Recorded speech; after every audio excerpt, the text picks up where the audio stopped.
it is my job, my responsibility to tell you that this is what is going to happen, so that you are prepared for it. This also, so that is one aspect on which I will spend my time. This is also an opportunity to look back and, in our case, celebrate. In our case, in our family's case, celebrate. Celebrate because we have been, as a family, very successful. If India is the largest economy, growing at the fastest rate in the world, of all the large economies, our rate of growth is the fastest in the world. And that, to a large extent, is because of us, because of you and me. Because without electricity, there is no growth. When I joined, in my ministry, I saw a perverse outlook in the field of transmission, for example. And the idea in the policy and the idea in the transmission sector was that let the load come and then we shall provide the transmission. I said that it is utter nonsense.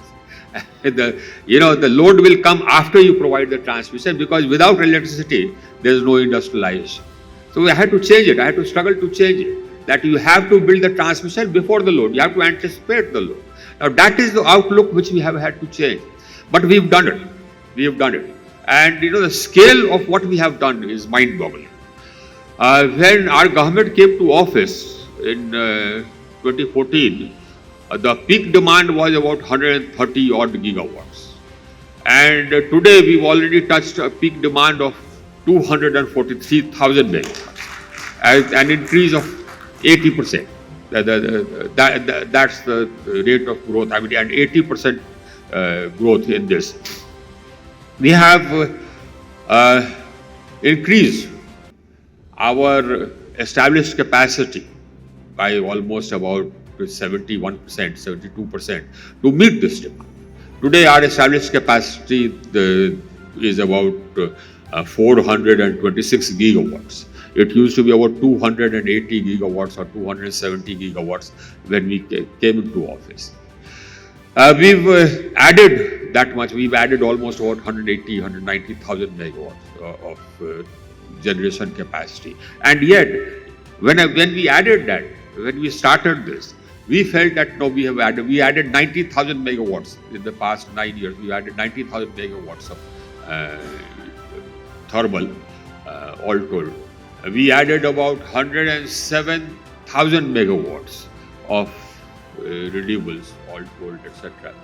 Now, I felt that we had added enough and we had surplus, but the growth which we spurred actually, outpaced even my expectations. So we added capacity, we increased transmission lines by added almost about 190,000 circuit kilometers of transmission lines. We strengthened our distribution by spending almost 2 lakh crores under the Indian Yojana, the IPDS and Saubhagya, etc. By constructed about 3,000 substations, upgraded almost about 4,000 substations, about 8.5 lakh of HT lines, LT lines, almost about 8 lakh new transformers, etc. We added all this, and because of this, the demand picked up. This was one reason. Why? Because of course, the one major thing was that we connected every village, every home, and we collected almost about 29 million homes, 18,000 odd villages. So all that added to the increase in demand which we see now. And the rate at which it is increasing is something which I had also not imagined possible. For a period of about 3 months or so, the rate of increase was almost about 20%. But last year we grew at 9%. This year we expect that we'll grow at about 10%. We'll keep growing. You see, India is an economy which is going to keep growing. Now that is what we have to prepare for. And we have to make this growth possible. The economists say that we'll continue with a rate of growth of almost 7% for the next 3 decades. Now this means that we'll have to grow at the same rate for the next 3 decades. Because we have tried to bring about energy efficiency so as to decouple the GDP growth to some extent from the power intensity. We've tried to bring down the power intensity by energy efficiency measures, which have also been very successful. Our energy efficiency measures have also been successful. But despite that, energy efficiency, our rate of growth has to be about 7% year on year for the next 30 years. That's what this is going to be. Our installed capacity in 2031 will be about 900 gigawatts. Today it's about 426 gigawatts. It will be about 900 gigawatts. I expect our demand also to grow up.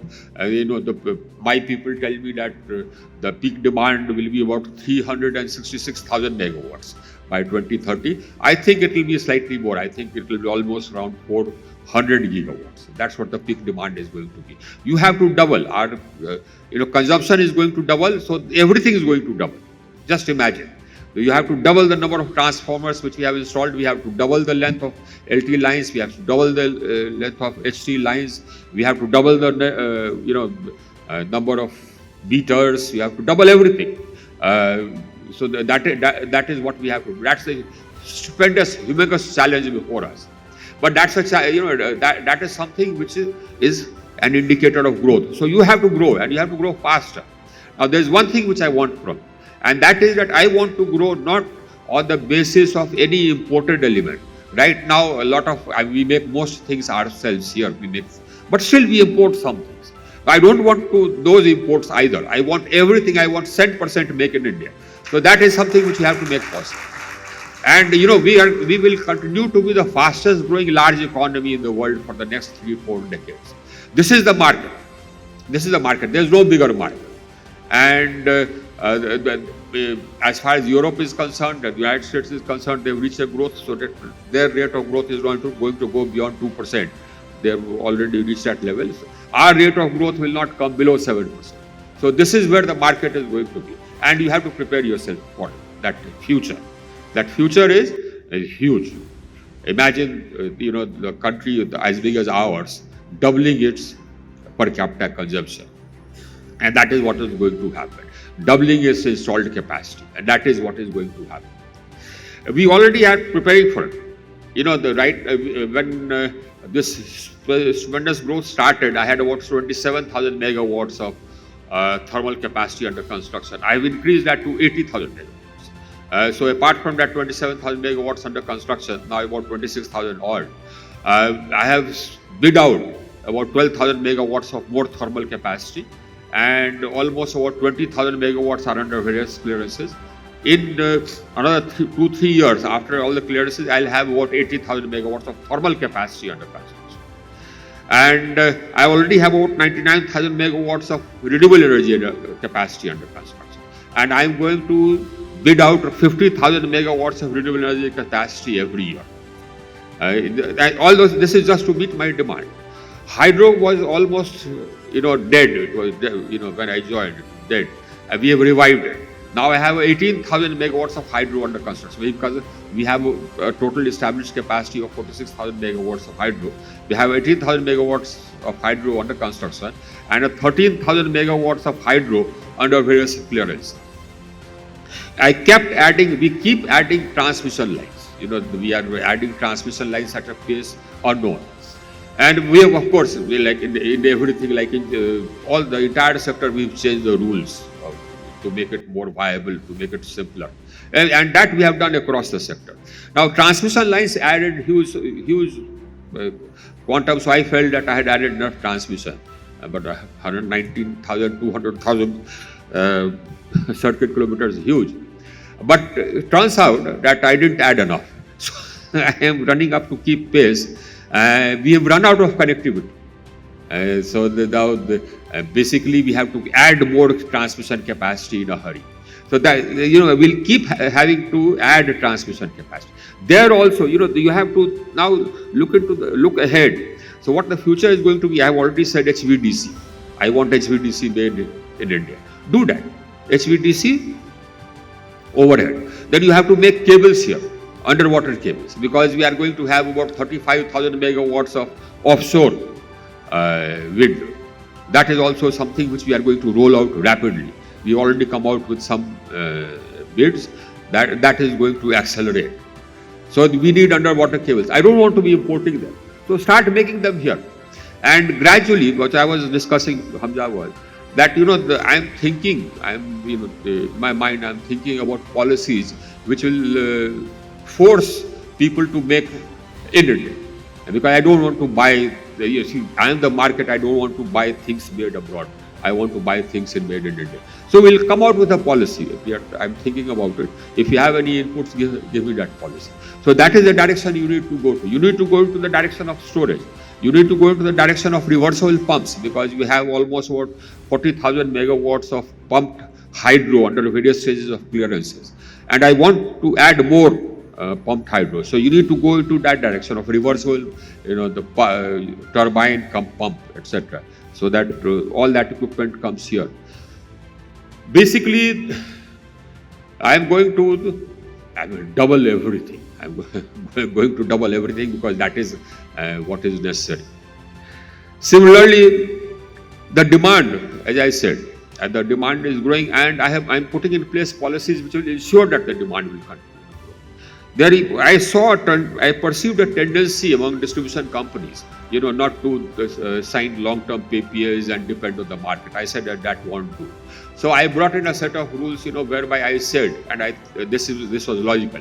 I said that everybody who has a distribution license has a responsibility to tie up enough capacity to meet the demand of the area which it is licensed to serve. Is that right? So I put that into the rules. And this will be assessed by a committee, headed by the chairperson of CEA. That's what we are doing. And they work out that this is the quantum of energy which you have to tie up to meet the demand of your area. You see, because my philosophy is clear. My philosophy is that we are here to serve the people. And you can't have an attitude, the way, that I call the hangover of the colonial attitude, where I say that, okay, if I feel that the electricity in the exchange is expensive, I'll not buy electricity and I'll do load shedding. No, I have made rules that you can't do load shedding. I have made rules that if you do load shedding gratuitously, that means without any technical fault, you do willful load shedding, you will be penalized. And I am carrying out inquiries, and I'm going to launch my first prosecution. And the people prosecuted will be the people who do the load shedding. Because we are here to serve the people, there is absolutely no reason to do load shedding. The load has to be translated into demand, has to be translated into PPAs. So adequacy of resources being tied up into PPAs. And I have said that about 75 to 80% has to be long term. Another 10% will be medium term. And then only about not more than 5-7% will be short term. That means in the exchange or bilateral short term. So all this is, all the capacity which I am setting up, that demand and the PPAs will come. So don't worry about that. I'm going to make sure that PPAs will come, because ultimately the people need 24/7 supply. We are there. We are almost there. We've sort of brought down the hours of supply in rural areas almost about, at one point it touched 22 hours. Now it is 21 hours. It will touch again 22 hours. And in urban areas, it's almost 23.8 hours. But all this has to be 24/7. Otherwise, there will be penalties. I have already initiated inquiries. I got complaints from some areas, and then I'll prosecute someone. So this is a message which needs to go out, that you can't do load shedding. People have a right to 24/7 supply. Losses of DISCOM, I have made the sector viable. Losses of DISCOMs have also come down. We brought it down from 27% to 15%. And now we are going to bring it down to 12%. And this is just by tightening the system, by making it certain that those who consume power have to pay for it. Now, if you want to give subsidy, go right ahead, but you have to pay for it. So that, power is not free. I keep saying that. And it has begun to sink in. I have made rules to ensure that it sinks in. If you don't pay, you'll get cut off. That is why I'm going into prepaid for everything. All my power system is prepaid. I put that in the rules. The future metering will all be prepaid, and it will be smart prepaid. Of course, I want made in India smart prepaid, incidentally. So, whatever is the important content, that also you make in India. If you want to do the reverse engineering, I don't mind. Whatever, it has to be made in India, smart prepaid. I'm not going to spend this billions and billions of dollars, which are coming here, which we are spending on the system. I don't want it to go out. I want the capacity to develop here. We are going to be the manufacturers. We are already the manufacturers of the world. We will be the only manufacturers of the world. That is my ambition. You can call it a very sort of jingoistic attitude, but that is what there is. We are a huge market, so that we have the advantages of a huge market. We provide the demand, so we want it to be made here. So my system has become viable. The test of viability is that now the shares of all my companies have doubled, tripled, 3 times. So all those who bought shares of any power sector company a year back, their share values have multiplied. The values of my enterprises have gone up 2 times, 3 times, and there are no bill spending. As far as power is concerned, all bills are paid up to date. This is the only country where all power bills of Gencos are up to date, where the legacy dues have also been almost cleared off. Out of 1,35,000, now only about 50,000 remains. That also will be cleared off. And this system will continue. Because we have built it into the software. We can do things. We can grow rapidly. And this is a sector which has to grow rapidly. Because we lead. You and me, we lead the growth. Without us, nothing will run. No industry will come up. So, we have willingly to lead, and we shall lead.